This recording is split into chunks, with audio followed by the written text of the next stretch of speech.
रंगदारी रे घर चढ़ के मारबो बरियारी रे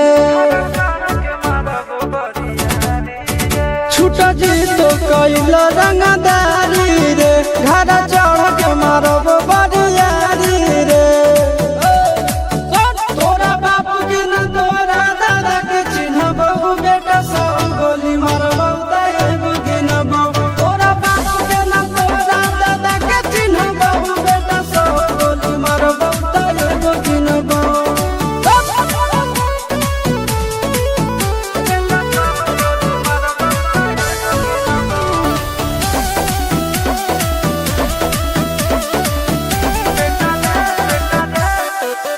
बेटा रे काटा से ठोक देबो चिमनी के भाठा में झोंक देबो देखबो कवन बाबू बचैतौ तोरा प्रशासन के गाड़ी भी रोक देबो बेटा जी सुनो बेटा रे काटा से ठोक देबो चिमनी के भाठा में झोंक देबो देखबो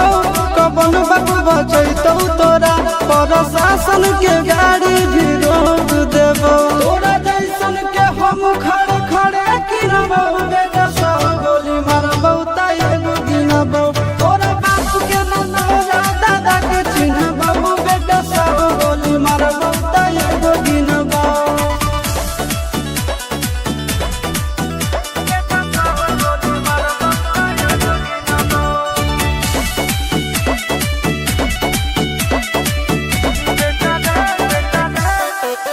बेटा रे दौड़ा के बाजार में मारबो